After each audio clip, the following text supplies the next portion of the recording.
All right, guys, so I promised the breakdown for the foot function stuff, so I'm gonna explain it. So the whole point behind foot function is to understand and create connectivity with the skin, fascia, muscles to the floor whenever you exercise, and if you know anything about corrective fitness, this is actually a game changer when it comes to being able to recruit the right muscles for the right exercises. So this is pretty much how it starts. This is how you kind of do the first portion of the assessment. I want you to step back, turn sideways. Hands are going to be on the thighs initially, and you're actually going to try your best to hinge, which means push your hips back with the micro bend in the knee and see how far you can go right before your back or your calves or anything hurt, okay? And I mean that in an honest way, okay? So try to stop when it feels kind of sort of uncomfortable, okay?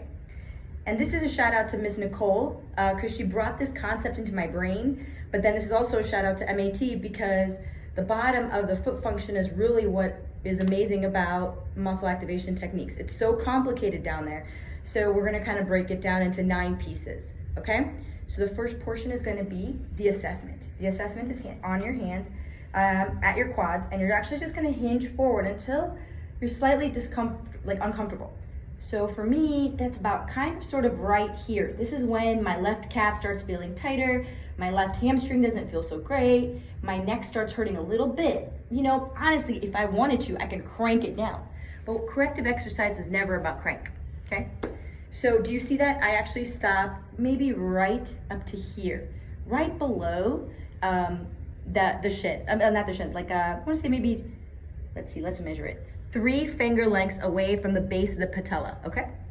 So what I like to do is use a 10 or a 5-pound kettlebell instead of a fascial ball, because the ball, it rolls and the kettle doesn't. So the whole point of this style versus fascia is that I'm working through it to work through the muscles and the attachment sites, okay? And you'll hear me say this all the time.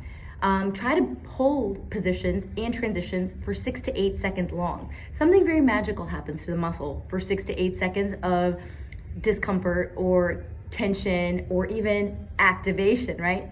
So I'm gonna actually keep this to the side so you guys can see the angles.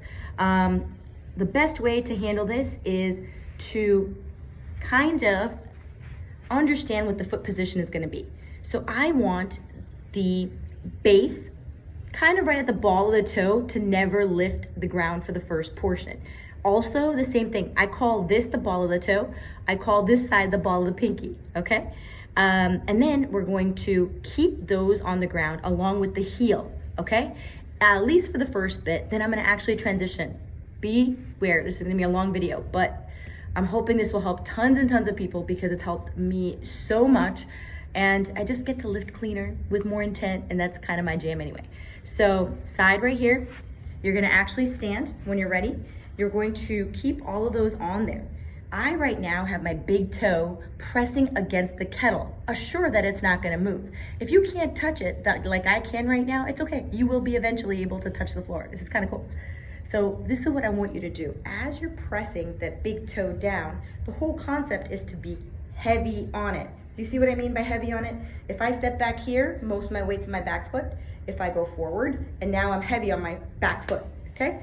So what I'm trying to do here is I take my medial, so inside of the knee, towards the inside of that first big toe for 6, 5, 4, 3, 2, 1, done.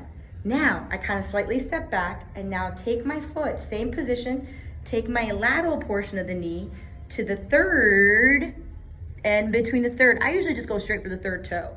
And then same concept. Once my knee is comfortable, I feel a lot of stuff happening in the outside lateral portion of my foot, holding for 6, 5, 4, 3, 2, 1, okay? And we're gonna do that repeatedly through every single portion of that foot function. Now I'm on the lateral toes, okay? So I'm on pinky third, pinky and the inside, okay? And same concept. I'm going to actually, same thing, take the medial side of the knee to the inside of the big toe for 6, 5, 4, 3, 2, 1, and then small break, and then now I take it to that third toe. for 6, 5, 4, 3, 2, 1. Then I'm actually gonna lift off of that for a little break. Now I'm gonna aim. We're gonna call this portion, that big toe, 1. We're gonna call the lateral portion right here, 2. Now for number 3, I'm gonna actually go to the ball of the foot, and number 4 is gonna be at the lateral side, or what I say, the ball of the pinky, okay? So I'm gonna actually relax my toes now. Get them out of the way, okay? Sometimes they get in the way. So what I want you to do, especially when your heels, they get in the way. Same concept, okay? So pushing the knee towards the medial side of the big toe, and my weight and my load is on the ball of that toe, okay? So I kind of feel this on the medial portion of my ankle a little bit, and I'm just doing my best to be heavy on it, okay? And if I can handle it, more tension, I stepped forward. You see what I just did there? For 6, 5, 4, 3, 2, 1, and then small break, and then go, same thing, small break, go pick that foot up and go to lateral side, or the pinky ball of the foot, and now you're gonna go lateral. So that knee is now gonna go towards the third toe. There you go. For 6, 5, 4, 3, 2, 1. Chill. Now, that's number 3 and 4. We're gonna now hit the fascia. For a lot of people, if you use your socks as a border, it's usually generally safe bet. Okay, so do you see how the sock changes? Most socks are like that, right? So where the fascia is, it kind of changes its integrity or its texture.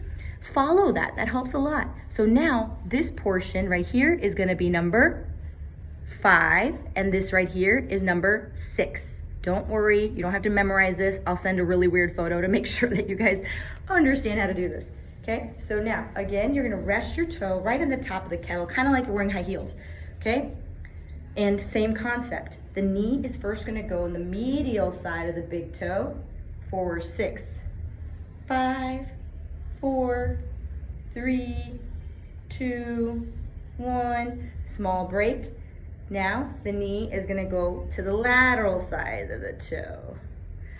And my weight distributes laterally as well. So now I'm on that lateral side. Now I'm on number 6. 1, 2, 3, 4, 5, 6. Now understand, I'm shaking at the moment. This is hard work, even though I've been doing this for almost 7 months, okay? But until Nicole's class, I didn't understand how to help. And she was my filler of the gap. So now we're gonna go into the heel, 7, 8, and 9, okay? In that order if you possibly can. So 7 is going to be on the medial side of the heel. Understand, I'm actually pushing in this angle. I'm not at the Achilles, I'm not here either. I'm going this way, okay? So kind of use your sock again. So that's 7, right in the base is 8, and the last side is 9, okay? And all of these are a set of muscles that actually help you understand where your weight distribution should be, all right? So now I'm gonna go straight to number 7. As I go to 7, my knee goes towards the medial side, and see how if I want to challenge it, I can step forward, okay? 6, 5, 4, 3, 2, 1. Now I'm straight, and I'm going straight in the heel position. There we go. 6, 5, 4, 3, 2, 1. And then last but not least, knee going towards that third toe. Okay, and again, 6, 5, 4, 3, 2, 1, and done. So now I've just done one foot for now because I'm in education mode, but I pretty much have this whittled down to about 90 seconds, and I do this while I brush my teeth. I know it sounds bizarre, but it works, you know? And my right side has a lot of mobility, my left doesn't. Okay, so now I'm gonna do the same exact thing, and I'm gonna try to create a slow tutorial even though I wanna go really fast. Okay, so now, same thing, number 1. At number 1, that toe presses into the kettle and my knee goes to the medial side as much as it's going to. 6, 5, 4, 3, 2, 1, small chill break.